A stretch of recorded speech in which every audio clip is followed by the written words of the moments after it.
Բարև հարգելի գործընկերներ, սկսում է Fast Premier League-ի 9-րդ Արարատ Արմենիա հանդիպանի խաղային մամուլի ասուլիսը թիմի գլխավոր մարզիչ Ռոբերտ Արզումանյանի հետ։ Սկզբում մարզիչը կխոսի հանդիպման մասին, այնուհետև կարող եք ուղղել ձեր հարցերը, պարոն Արզումանյան։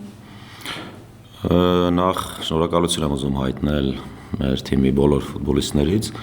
Կարծում եմ, թե խաղի առումով շատ ավելի լավ խաղ անցկացրեցինք, քան նախորդ խաղերներ, բայց ամենակարևորը մինչև վերջ փորձել պայքարել, մինչև վերջ փորձել կատարել մեր խաղի մասով մեր մտադրությունները, ցավոք սրտի մենք գնդակ բաց թողեցինք Տուգանային եզրից փոխանցումից հետո, մինչ այդ կարծում եմ մենք խնդիրներ ընդամենը ունեցանք խաղի սկզբնամասում, թե գնդակով, թե առանց գնդակ խաղի մեջ, բայց հետագայում բարելավեցինք, ունեինք ամենավտանգավոր պահը խաղի 0-0-ի ժամանակ մենք, մեկը մեկի դեմ Միրզոյանը, ինչպես նաև Բրունոն կարող էր գոլեղինակ դառնալ, իհարկե Արարատ Արմենիան ճնշում էր, մեր Տուգանային մատույցներում ունենում էր գնդակի որոշակի վերահսկում, հարվածներ, բայց ոչ մի վտանգավոր պահ չեմ հիշում, ինչ գոլը եւ շատ լավ թիմի դեմ ենք խաղում, շնորհավորում եմ Արարատ Արմենիային, շատ լավ թիմ, շատ լավ մարզիչ եւ մատնահետք ունեցող թիմ է եւ ցավոք սրտի արդեն վերջնամասում հակագրողներ տվեցինք, երկրորդը բաց թողեցինք, բայց գոհ եմ շատ ֆուտբոլիստների կատարած աշխատանքից։ Շնորհակալություն հարցեր։ Պարոն Արզումանյան, այսօր Սեմայի կապել խաղացիք երկրորդական պաշտոնով, մենք էլ Միրզոյանի դիրքը կարծես թե եթե հարցակող էր, երկու հարցակողով էի խաղում, այսինքն ոնց որ 3-4 1-2-ին էր։ Ճիշտ եմ եկել։ Հա, մոտավոր սխեմաները բազմազան են, սխեմաները չի կարևորը, կարևորը խաղի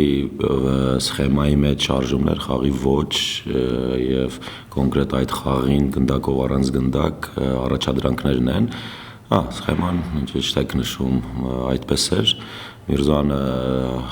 հարցակվող չէր, ենթահարցակվող, գնդակով ավելի պետք է իջներ, քանակական առավելություն ստեղծելու համար դաշտի կենտրոնում, որը որ շատ դրվագներով առաջին հատվածից հետո ստացվում էր եւ խորքից էլ երկրորդ, այսպես ասած գծից պետք է առաջ ուզեր, որը եւ ամենառեալ 100%-ից պահ հենց այդպես էլ ունեցանք։ Փոխել ենք ըստ թե մրցակցի, ըստ թե մեր պահանջների, թիմի, ըստ ֆուտբոլիստների այդ պատճառներով փոխել ենք, կարծում եմ վատ չէր, ուղղակի եզրում ոչ պարտադիր առաջին գոլը ֆոլ արեցին եւ խաղը փոխվում է, որ մեկ թիմ գոլ է խփում։ Հայաստանի գավաթին այդպես ինչպես կարողանանք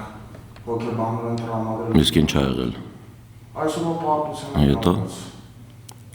նոն չախտես չէ ոնց որ այսօր նոա փինիկ խաղը ավարտվել է 0-0 հաշվով։ Հա։ Կապ չեմ տեսնում գավաթի եզրափակչի այսօրվա պարտության ու հոգեբանորեն ինչ որ մի խնդրի մեջ։ Շնորհակալություն հարցեր։ Պարոն Արզումանյան, այսօր խաղացան կոնտրատկովը, կարծեցին փոխարինել է Արմեն Ղազարյան, արդյոք մրցակցի ոճի հետ է կապված դա, թե Անդոնը պատրաստ չէր այսօրվա խաղին։ Անդոնը պատրաստ էր, առողջ, ոչ մի խնդիր չուներ, մենք ունենք հավասարազոր կենտրոնական պաշտպաններ, որոնցից մեկը ձախ ոտք ունի, բոլորն էլ շատ լավն են եւ եթե նկատել եք ամբողջ առաջնության ընթացքում փոփոխություններ լինում են տարբեր դիրքերի, տարբեր ֆուտբոլիստներ եւ լավ իմաստով ինչ որ գլխացավանքի նման բան է, թե կոնկրետ խաղին ըստ մեր պահանջների ով պետք է խաղա, լավ կենտրոնական պաշտպաններ ունենք, որոնցից շատ գոհ եմ։